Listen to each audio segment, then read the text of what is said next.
पाकिस्तानी खिलाड़ी आपस में लड़ पड़े।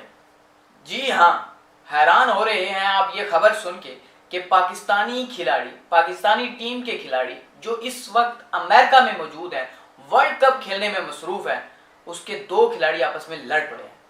हैरानगी हो रही है ना आपको? मुझे भी हुई थी जब मैंने पहली मर्तबा सुना था। जी हाँ, डैलस में मौजूद, यानी कि जब पाकिस्तानी टीम डैलस में प्रैक्टिस कर रही थी और प्रैक्टिस के दौरान एक खिलाड़ी प्रैक्टिस कर रहे थे, बैटिंग कर रहे थे, जबकि दूसरा वेट में थे, मौका नहीं दिया गया, जिसकी वजह से वो आपस में लड़ पड़े। सूरत हाल कुछ इस तरह है कि senior sports journalist Ijaz Wasim Bakri की खबर के मुताबिक उनका कहना है कि खिलाड़ियों में आपस में लड़ाई है, खिलाड़ी आपस में उलझ पड़े हैं। हाथापाई नहीं हुई, लेकिन आपस में तू मैं जिस तरह से होती है, जुबान से जरूर लड़े हैं। डैलस में मौजूद जब पाकिस्तान का यूएसए से मैच था, उससे पहले पाकिस्तानी प्रैक्टिस करने में मसरूफ थे और उसी दौरान खिलाड़ी के आपस में तनाजात तो सामने आ चुके हैं। ग्रुपिंग की खबरें तो आपने पहले ही सुनी होंगी कि खिलाड़ियों में ग्रुपिंग पाई जाती है, खिलाड़ी एक दूसरे से बात नहीं कर रहे, खिलाड़ी एक दूसरे से कोई भी काम जिसकी परफॉर्मेंस से असर हो रहा है, वो सब सारी सूरत हाल पाकिस्तानी टीम के साथ हो रही है। डैलस में दो ग्राउंड प्रैक्टिस के दौरान पाकिस्तानी टीम प्रैक्टिस कर रही है। वो जो खबर सुनी होगी क्या आपने कि बैट्समैन एक तरफ हो गए हैं और बॉलर एक तरफ हो गए हैं, थोड़ी मुझे अब थोड़ा डाउट होने लग गया है। वो उस वक्त बहाना किया गया था बारिश का, मौसम का और उसका फैसिलिटीज का, लेकिन मुझे वो बहाना नहीं लग रहा, वो बहाना ये लड़ाई का लग रहा था। वो इस वजह से थे कि ताकि इन दोनों को आपस में ग्रुप में डिवाइड किया जा सके, इनको अलग किया जा सके, क्योंकि लड़ाई हो चुकी थी। उसी खबर के मुताबिक थोड़ा बहुत ये है कि अक्सर हम प्रैक्टिस कवर करते हैं, प्रैक्टिस कवर करने के साथ साथ ऐसा होता है कि 4 नेट लगे होते हैं, 4 नेट लगने के साथ साथ बैट्समैन बैटिंग कर रहे होते हैं, बॉलर्स बॉलिंग कर रहे होते हैं, प्रैक्टिस बॉलर प्रैक्टिस करवा रहे होते हैं। लेकिन सूरत हाल ऐसे होती है कि अगर ज्यादा बैट्समैन हो तो एक 3 ओवर खेलता है, 2 ओवर खेलता है, 10 बॉलें खेलता है, 20 बॉलें खेल के दूसरा वेट कर लेता है, तो फिर रोटेट होते रहते हैं। एक जाके रेस्ट कर लेता है, दूसरा बैटिंग कर लेता है, फिर दूसरा आके बैटिंग करता है, तो फिर वो रोटेट होते रहते हैं आपस में एक दूसरे से। डैलस में भी यही सूरत हाल थी। तो एक बैट्समैन बैटिंग कर रहा था कौमी टीम का, जो यूएसए के खिलाफ मैच में प्लेइंग 11 में भी शामिल था, दोनों प्लेयर। इंडिया के खिलाफ प्लेइंग 11 में भी दोनों प्लेयर शामिल थे। वही एक बैटिंग कर रहा होता है, दूसरा उसका वेट कर रहा होता है, लेकिन जो पहले बैटिंग कर रहा होता है वो उसको मौका ही नहीं देता खेलने का, जिसकी वजह से तू मैं हाथापाई हो जाती है। हाथापाई नहीं होती, लेकिन तू मैं जरूर होती है, जिसके दरमियान कोच भी मौजूद होता है, मैनेजमेंट भी मौजूद होती है, कप्तान भी मौजूद होता है, तो उसमें बीच गिराव करा लिया जाता है उनको। लेकिन अब तक दोनों की खिलाड़ियों की आपस में सुलह नहीं हुई, अब तक दोनों खिलाड़ी आपस में बात नहीं कर रहे। ये मैं नहीं कह रहा, ये इजाज वसीम बाकरी ने ये खबर दी है।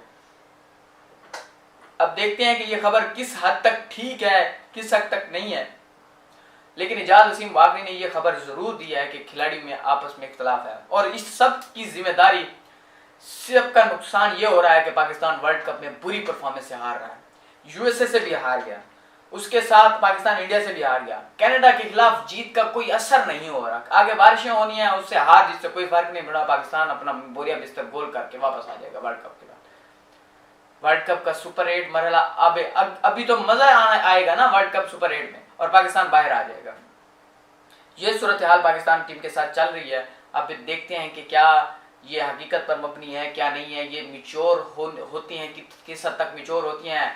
और दूसरी बात यह है कि सर्जरी होने के हवाले से, क्या सर्जरी होती है, क्या सर्जरी नहीं होती, ये भी एक मिच्योर देख लेते हैं कि खबर किस तरह से है। लेकिन जो मोहसिन नकवी साहब हैं, उन्होंने पहले तो बयान दे दिया कि सर्जरी की जरूरत है, सर्जरी होगी, बड़ी सर्जरी होगी, लेकिन अब वो कह रहे हैं कि अभी फिलहाल सर्जरी नहीं, कौमी टीम वहाँ खेल रही है, अभी फैसले पे डिपेंड करता है कि वहाँ क्या फैसला होता है।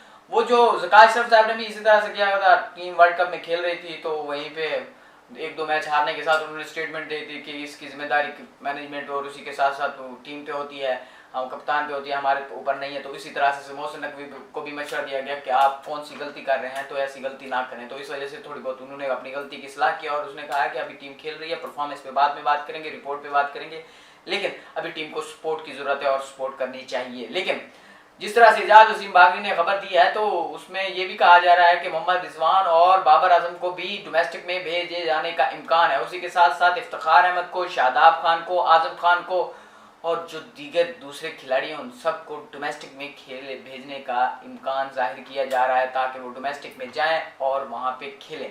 उसी के साथ अगले 1 से 1.5 साल, उसी के साथ साथ इमाद वसीम और मोहम्मद आमिर पहले ही रिज़ाइन कर चुके थे और वो सिर्फ वर्ल्ड कप खेलने के लिए आए, तो वो वहाँ से मूव हो जाएंगे। और बाकी जिन खिलाड़ियों में टीम में लाया जा सकता है, सऊद शकील, असद शफीक और उसी के साथ साथ जो दीगर खिलाड़ी जो उनको मौका नहीं मिल रहा मुसलसल, उसामा मीर हो गया, इब्रार अहमद हो गया और दीगर खिलाड़ी हैं, साहबजादा फरहान हो गया, जो ये खिलाड़ी जिनको मुसलसल मौका नहीं मिल रहा उनको दोबारा मौका मिलेगा और वो खेलेंगे। टीम हारे जीते वो किस्मत की बात है, अभी तो ये हार तो पहले भी रही है, लेकिन नए खिलाड़ियों को मौका मिलने जा रहा है और जो टीम में खिलाड़ी मौजूद हैं कप्तान समेत उन सबको डोमेस्टिक खेलने के लिए भेजा जा रहा है। अब ये फैसला किस हद तक मिचोर होता है, ज़राए का यही कहना है कि उन सबको भेजा जाएगा, लेकिन किस हद तक मिचोर होता है ये बात की बात है, लेकिन ज़रा यही कह रहे हैं कि उनको डोमेस्टिक में भेजा जाएगा। और फड्डे की जो खबर है ये भी इजाज़ वसीम बागरी के बकौल ये जो हुई है वही मैं आपको बताइए। बहुत बहुत शुक्रिया, अल्लाह हाफिज़।